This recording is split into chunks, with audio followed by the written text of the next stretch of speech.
You sent the text 4 hours ago. You've checked your phone 47 times. You know they've seen it. And yet, you are still crafting the follow-up message in your head, just in case. Yeah, we need to talk. If you've ever read a text message so many times that the words stopped looking real, if you've ever typed and deleted the same response 15 times, if you've ever thought, I just need to know they're okay with me, and then spiraled for 3 hours trying to figure out if sounds good means they hate you, welcome. You are in the right place. Today we're going inside the anxious attachment trap, what it actually is, why your nervous system gets hijacked by something as small as a blue tick, and more importantly, what you can actually do about it. And I'm not going to sugarcoat this. Some of this is going to be uncomfortable. Because honestly, if you're here, you've probably already tried, just don't overthink it. We both know how well that worked. So let's go deeper. Okay, let's paint the picture. You're with someone you like. Maybe you're dating. Maybe you're in a relationship. Maybe it's a close friend or a family member. Because yes, attachment anxiety shows up everywhere, not just romance. Things feel good, and then they go quiet for a few hours, and something shifts in your body. Not your thoughts, your body. Your chest gets a little tight. Your stomach does the thing. You pick up your phone even though you just put it down. You start checking the last time they were active. You notice that they posted an Instagram story, so they're clearly alive and clearly on their phone, and they haven't texted back. And now the stories you're telling yourself are getting creative. Are they mad at me? Did I say something wrong? Maybe they're pulling away. Maybe I came on too strong. Maybe they finally realized. And here's the wild thing. Nothing has happened. No one has done anything wrong. It has been 4 hours. But your brain is already at DEFCON 1. That right there, that's the trap. And you didn't walk into it today. You walked into it a long time ago. Let's back up. Because anxious attachment has become such a buzzword that I think we've stopped actually understanding what it means. Attachment theory was developed by a psychiatrist named John Bowlby in the 1950s and 60s. The core idea is simple. As humans, we are wired to bond. We need connection to survive. And the way we learn to get that connection, the strategies we develop, start in childhood. If your caregivers were consistently available, warm and responsive, you probably developed a secure attachment style. You generally trust that people will show up for you. You can handle some distance without assuming it means abandonment. And here's where it gets interesting, if your caregivers were sometimes warm and sometimes unavailable, not abusive necessarily, just inconsistent, sometimes fully present, sometimes distracted, sometimes emotionally checked out, your nervous system learned something very specific. Connection is not guaranteed. I have to work for it. I have to stay vigilant. That vigilance, that's anxious attachment, and it makes complete logical sense given what your nervous system was trained to expect. Now here's the part nobody talks about enough. Anxious attachment isn't a personality flaw. It's not you being too much. It is literally a survival strategy that worked when you were small and dependent. The problem is, your nervous system is still running that old software in situations where it no longer applies. When your partner takes 4 hours to respond to a text, your body is not experiencing slightly delayed communication. Your body is experiencing something that feels dangerously close to abandonment. Because that's the file your nervous system has. That's the pattern it recognizes. And you can't logic your way out of a feeling your body believes is a survival threat. That's why just calm down doesn't work. That's why people who love you, who would never intentionally hurt you, still accidentally trigger this spiral in you over and over again.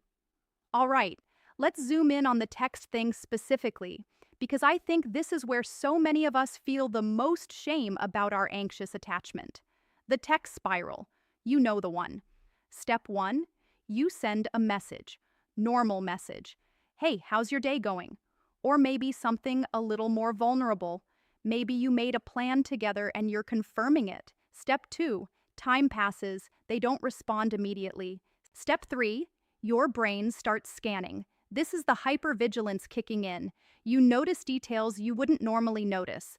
Last seen at 3:47 p.m., Story posted at 4:12 p.m., one tick, two ticks, blue ticks. You are reading this conversation like you're decoding a crime scene.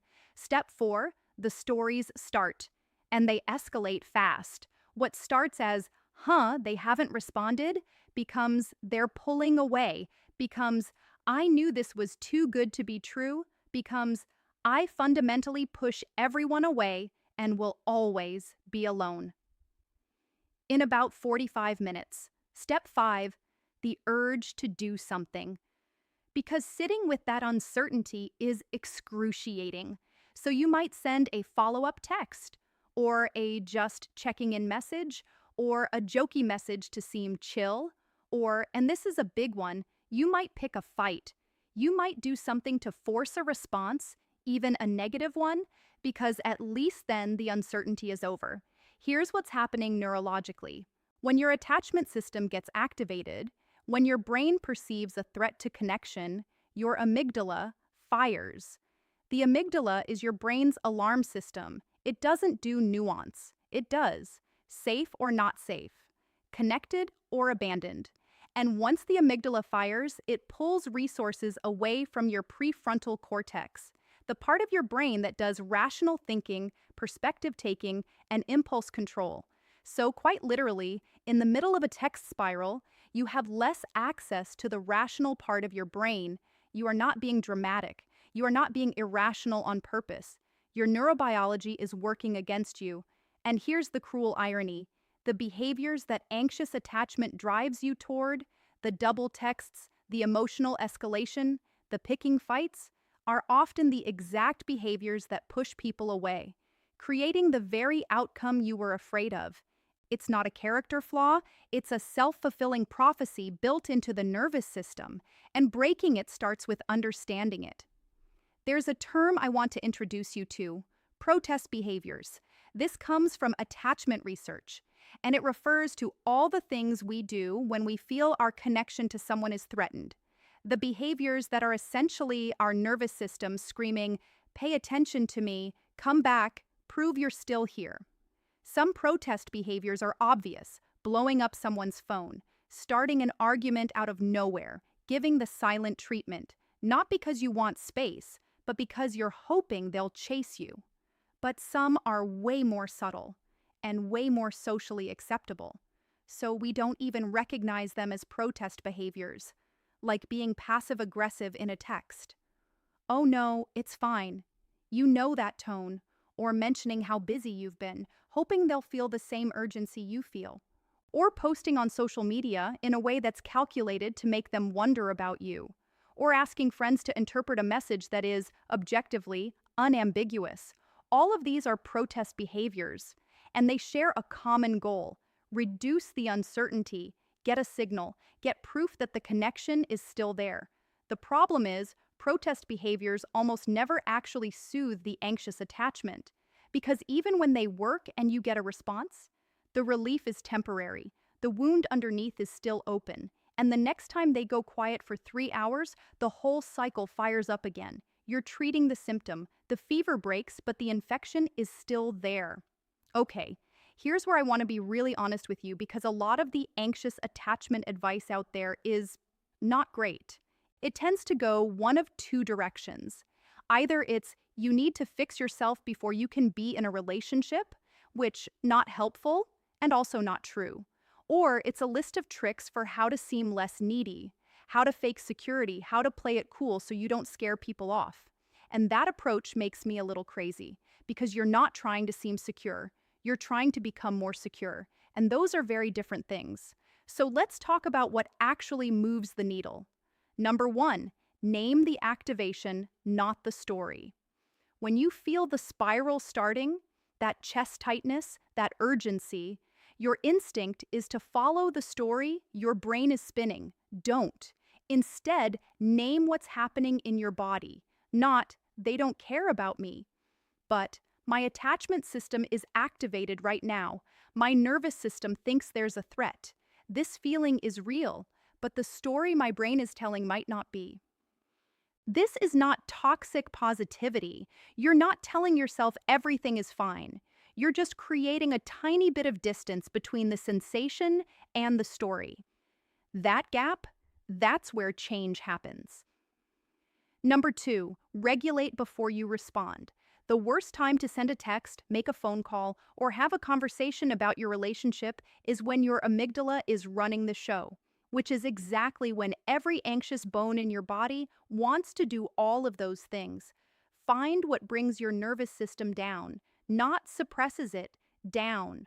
Cold water on the face, a walk, box breathing, calling a friend who is not about to become your emotional translator for the situation. Physical movement. Get yourself out of fight or flight first, then decide if you want to send that text. Number 3, get curious about the wound, not just the trigger. The text that hasn't come is not the problem. The text is the trigger. The problem is the unhealed belief underneath, the one that says, when people go quiet, it means I've done something wrong. Or I have to earn love by being perfect. Or if I'm too much, they'll leave. Where did that belief come from? And I mean, really, where? Not as a philosophical exercise, but as genuine curiosity about your own history. This is where therapy is genuinely useful, by the way, not as a last resort, but as a tool. EMDR and somatic therapy in particular can work with the nervous system level of this stuff in a way that cognitive approaches alone often can't. Number 4, earn your own trust. Part of what makes anxious attachment so exhausting is that the security you're searching for is always external. You need them to respond to feel okay. You need them to reassure you. And that puts your emotional regulation entirely in someone else's hands. Start building an internal source of reassurance. This looks like following through on small commitments to yourself. It looks like asking yourself, what do I think about this situation?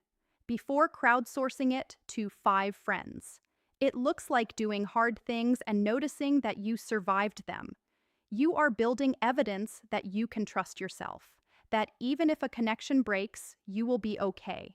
And slowly, that evidence starts to shift the baseline. Number 5, choose relationships that don't punish you for having needs. This is the one we don't say enough. Yes, anxious attachment is something to work on. Yes, your nervous system's reactions are yours to manage. And the context of the relationship matters enormously. If you're consistently in relationships with people who are emotionally unavailable, who punish you for expressing needs, who are inconsistent without explanation, your anxious attachment is not just trauma from the past. It is an appropriate response to the present. Your gut is telling you something real. You deserve to be with people who communicate, people who don't leave you guessing, people who, when they need space, say that and then come back. Anxious attachment doesn't just heal in isolation. It heals in secure relationships. It heals when your nervous system gets enough experiences of, I expressed a need and it was met, that it slowly starts to believe that connection doesn't have to be fought for. I want to end with something honest. This stuff is slow. It's not a 10-step plan. It's not something you fix and then never revisit. Healing anxious attachment is more like learning to live in a body that used to be scared all the time and slowly, teaching it that things are different now. And there will be setbacks. There will be relationships that activate you so hard that you feel like you're back at square one. And then you'll realize, no, actually, you caught it faster this time. You didn't send the 6th text. You reached out to a friend instead of starting a fight. You named it before the spiral got too deep. That's progress, even when it doesn't feel like it. If this video resonated with you, if you saw yourself in the text spiral, in the protest behaviors, in the desperate search for reassurance, you're not broken. You are someone whose nervous system learned to work very hard to protect a connection. And that makes sense, and it can change. You can want to text back without your entire nervous system going to war over it. I promise. If you found this helpful, please share it with someone who needs it, because anxious attachment is incredibly common and incredibly misunderstood. Most people who have it think they're just too much. They're not. They just need the right context to understand themselves. Drop a comment below. What's one protest behavior you didn't realize was a protest behavior until today? I read every single one. I'll link some resources in the description, books, therapy styles, and a couple of other videos that go deeper on specific parts of this. And I'll see you in the next one.